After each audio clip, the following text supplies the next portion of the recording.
சின்ன வயசுல இருந்தே நம்மளோட பேரண்ட்ஸும் சரி டீச்சர்ஸும் சரி நம்மளை வளர்க்கும் போது கஷ்டப்பட்டு படிக்கணும், நல்ல வேலைக்கு போகணும், காசு சேமிச்சு வைக்கணும், இந்த மாதிரியான அட்வைஸ் சொல்லி தான் வளர்த்துருக்காங்களே தவிர ஃபினான்ஷியல் இண்டிபெண்டன்ஸை பத்தியோ இல்ல பணத்தை எப்படி ப்ராப்பரா மேனேஜ் பண்ணணும்ன்றத பத்தியோ சொல்லி கொடுக்கறது கிடையாது. அண்ட் இது தெரியாதனால தான் ஃபினான்ஷியலா ஒரு வட்டம் போட்டு அதுக்குள்ளேயே நம்ம வாழ்ந்துகிட்டு இருக்கோமே தவிர அதை தாண்டி வேற எங்கேயும் நம்ம போக மாட்டோம். அதனால தான் இன்னைக்கு வீடியோல நம்ம பல பேரோட வாழ்க்கையில ஒரு கேம் சேஞ்சர் புக்கா இருந்த ராபர்ட் கியோசாக்கி எழுதின ரிச் டாட் புவர் டாட் புக்கோட சம்மரியை தான் பார்க்க போறோம். இன்னைக்கு வரைக்குமே பர்சனல் ஃபைனான்ஸ் ரிலேட்டடா பெஸ்ட் புக் எதுன்னு கேட்டீங்கன்னா நிறைய பேர் சஜஸ்ட் பண்றது இந்த புக்கை தான். சோ இந்த புக்ல சொல்லியிருக்கிற சில இம்பார்ட்டன்டான லெசன்ஸை தான் இந்த வீடியோல நம்ம பார்க்க போறோம். சரி வாங்க வீடியோக்குள்ள போகலாம்.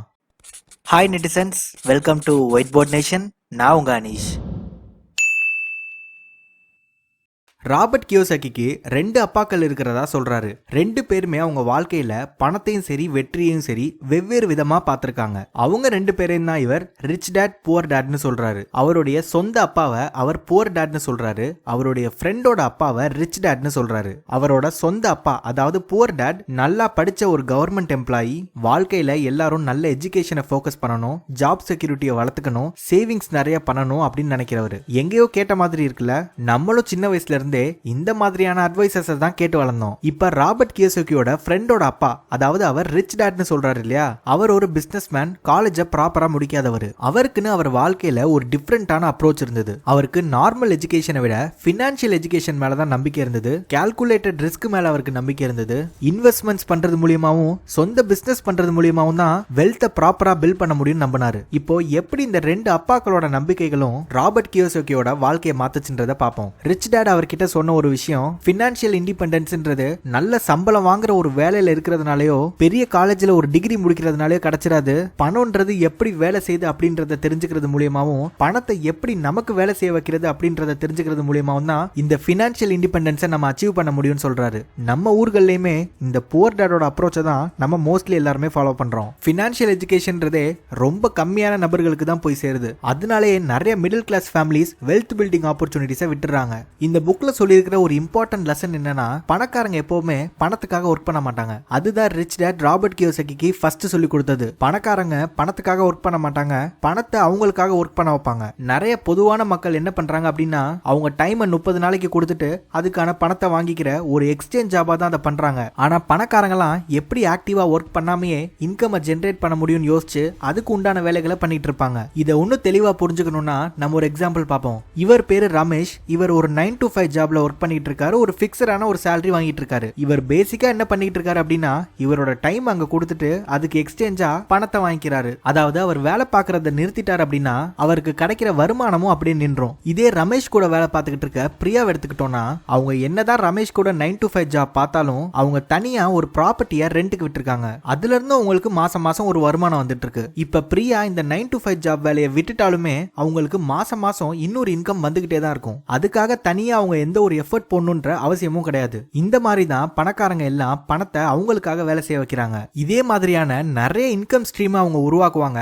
அதனால அவங்க டெய்லி அவங்களோட ஃபுல் எஃபர்ட்டை போட்டு அவங்க சம்பாதிக்கணும்ன்ற அவசியம் அவங்களுக்கு இல்லாம போகும். இப்பதான் இந்தியால பாசிவ் இன்கம் பத்தின ஒரு அவேர்னஸ் எல்லாருக்கும் கிடைச்சு அதுக்காக ஒரு எஃபர்ட் போட ஆரம்பிச்சிருக்காங்க. உதாரணத்துக்கு ஃப்ரீலான்சிங் பண்றதா இருக்கலாம், இல்ல மியூச்சுவல் ஃபண்ட்ஸா இருக்கலாம், இல்ல கான்டென்ட் கிரியேஷன் அதாவது இந்த யூடியூப் சேனல்ஸ் எல்லாம் கிரியேட் பண்றதா இருக்கலாம். இந்த மாதிரியான விஷயங்கள்ல ஃபோக்கஸ் பண்ண ஆரம்பிச்சிருக்காங்க. நீங்க அதை பத்தி இன்னும் யோசிக்க ஆரம்பிக்கல அப்படின்னா இதுதான் சரியான டைம். உங்களால வேற எந்தெந்த வழியில இன்கம் ஸ்ட்ரீம் அதிகப்படுத்த முடியும்ன்றத நீங்க யோசிக்க ஆரம்பிக்கணும். உதாரணத்துக்கு உங்கள்ட்ட உள்ள ஒரு ஸ்கில்லை வச்சு நீங்க ஆன்லைன் மூலியமா பணம் சம்பாதிக்கணும்னு நினைக்கிறீங்க அப்படின்னா நீங்க ஃபைவர் மாதிரியான பிளாட்ஃபார்மை யூஸ் பண்ணிக்கலாம். அதுல உங்களுடைய ஸ்கில் மூலியமா நீங்க என்ன பண்ண முடியும்ன்றத ஒரு கிக்கா நீங்க கொடுத்து அதுக்கு பிரைசிங் கொடுத்தீங்க அப்படின்னா அது ரிக்வயர்டா இருக்கிற கிளைண்ட்ஸ் எல்லாம் உங்களை வந்து அப்ரோச் பண்ணுவாங்க. இதை பத்தின ஒரு பெரிய முழு விளக்கமே நம்ம யூடியூப் சேனல்ல ஒரு வீடியோவா இருக்கு. அதோட லிங்க் நான் டிஸ்கிரிப்ஷன்ல கொடுக்குறேன். அதை பாருங்க, உங்களுக்கு தெளிவா புரியும். அடுத்ததான் இந்த புக்ல சொல்லியிருக்கிற லெசன் அசெட்ஸ் விசஸ் லயபிலிட்டிஸ், அதாவது சொத்துக்கள் விசஸ் பொறுப்புகள். ரிச் டாட் ராபர்ட் கியோசாக்கிக்கு சொன்ன இன்னொரு விஷயம் என்னன்னா, நீ பணக்காரன் ஆகணும்னு ஆசைப்பட்டீங்கன்னா நீ இந்த அசெட்ஸுக்கும் லயபிலிட்டிஸ்க்கும் உள்ள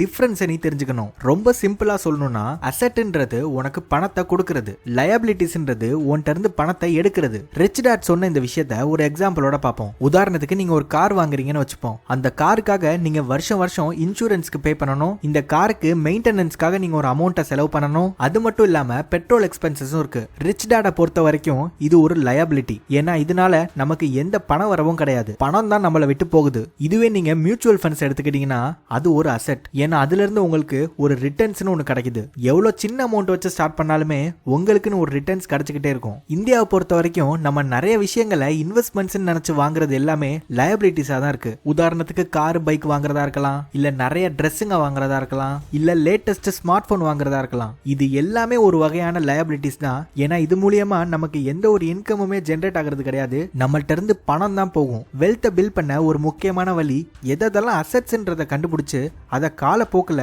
இன்க்ரீஸ் பண்ணணும்ன்றாரு ரிச் டேட். நீங்க என்ன பண்ணலாம் அப்படின்னா ஒரு நோட் புக் எடுத்து வச்சுக்கிட்டு உங்ககிட்ட இருக்கிறதுலாம் எது அசெட்ஸ் எது லயபிலிட்டிஸ் அப்படின்றத பிரிச்சு அதை முதல்ல ஐடென்டிஃபை பண்ணுங்க. அதுக்கப்புறமா அசெட்ஸை காலப்போக்கில் இன்க்ரீஸ் பண்றதுக்கு என்ன வழியோ அதை பண்ண ஆரம்பிங்க. அடுத்ததா இந்த புக்ல சொல்லியிருக்கிற ஒரு முக்கியமான லெசன் என்னன்னா சொந்த பிசினஸ் பண்றதோட முக்கியத்துவத்தை பத்தி. சொந்த பிசினஸ் பண்றது தான் ஃபினான்ஷியல் ஃப்ரீடம்க்கு நம்மள கூட்டிட்டு போற ஒரு முக்கியமான வழின்னு சொல்றாரு ரிச் டேட். அதுக்காக அவர் எல்லாரையும் ஒரு பெரிய கம்பெனி ஸ்டார்ட் பண்ணணும்னு சொல்லல. அது ஒரு சின்ன சைட் பிசினஸா கூட இருக்கலாம், இல்ல ஒரு ஃப்ரீலான்சிங் ப்ராஜெக்டா கூட இருக்கலாம். இந்தியால இந்த சைட் பிசினஸ் பண்றவங்களோட எண்ணிக்கை காலப்போக்கில் இப்ப அதிகமாகிட்டே இருக்கு. நேகாவை எடுத்துக்கிட்டோம்னா அவ ஒரு கம்பெனில சாஃப்ட்வேர் இன்ஜினியரா இருக்கா. அதே நேரத்துல ஈவினிங்ல வீட்ல பேக்கிங் பண்றா. அது ஆன்லைன் ஃபுட் டெலிவரி மூலமா செல் பண்ணி சம்பாரிச்சுக்கிட்டு இருக்கா. காலப்போக்கில் அவளோட பிசினஸ் க்ரோ ஆனதுக்கு அப்புறமா அவ ஃபுல் டைமாவே இதை பண்ணிட்டு இருக்கா. இப்ப அவளுக்கு எவ்வளவு நேரம் ஒர்க் பண்ணலாம், எப்படி எல்லாம் ஒர்க் பண்ணலாம் அப்படின்ற ஃபுல் ஃப்ரீடம் இருக்கு. அதுதான் சொந்த பிசினஸோட பவர்னு சொல்றாரு ரிச் டேட். அடுத்ததா இந்த புக்ல நம்ம பார்க்க போற lesson the tax advantage of the wealthy. டாக்ஸ்ன்றது நார்மல் தான், ஆனா ரிச் டேட் எப்படி பணக்காரங்களாம் லீகலா டாக்ஸஸை குறைக்கிறாங்க அப்படின்றத சொல்றாரு. நீங்க ஒரு கம்பெனில எம்ப்ளாயா இருக்கீங்க அப்படின்னா உங்க மாச சம்பளம் வரும்போதே அதுல இருந்து டாக்ஸை புடிச்சிட்டு தான் உங்களுக்கு கொடுப்பாங்க. ஆனா பிசினஸ் ஓனர்ஸ்லாம் எக்ஸ்பென்சஸை முதல்ல அதுல இருந்து கட் பண்ணிட்டு மிச்ச அமௌண்ட்டுக்கு தான் டாக்ஸஸ் பே பண்ணுவாங்க. இந்தியாவை பொறுத்த வரைக்கும் நிறைய டாக்ஸ் சேவிங்ஸ் ஆப்ஷன்ஸ் இருக்கு. உதாரணத்துக்கு பிபிஎஃப் அதாவது பப்ளிக் ப்ராவிடென்ட் ஃபண்ட், அடுத்ததா என்பிஎஸ் நேஷனல் பென்ஷன் ஸ்கீம், இல்லனா மியூச்சுவல் ஃபண்ட்ஸ். இந்த மாதிரி ஆப்ஷன்ஸ் மூலமா உங்களோட டாக்ஸபிள் இன்கம் நீங்க கம்மி பண்ண முடியும். அதே நேரத்துல இந்த பணத்தையும் உங்களால க்ரோ பண்ண வைக்க முடியும். அடுத்த முக்கியமான lesson the power of investing. Investments தான் வெல்த்தை பில்ட் பண்ண ஒரு பவர்ஃபுல்லான வழின்னு சொல்றாரு ரிச் டேட். நீங்க சம்பாதிக்கிற பணத்தெல்லாம் சேவிங்ஸ் அக்கௌண்ட்ஸ்லயே வச்சிருந்தீங்கன்னா நீங்க பணத்துக்காக இன்னும் சம்பாரிச்சுக்கிட்டே தான் இருக்கணும். ஆனா இதுவே நீங்க இன்வெஸ்ட் பண்ணீங்கன்னா அந்த பணம் உங்களுக்காக வேலை செய்யும் சொல்றாரு ரிச் டேட். இந்தியால இதுக்கான கிரேட் ஆப்ஷன் என்னன்னா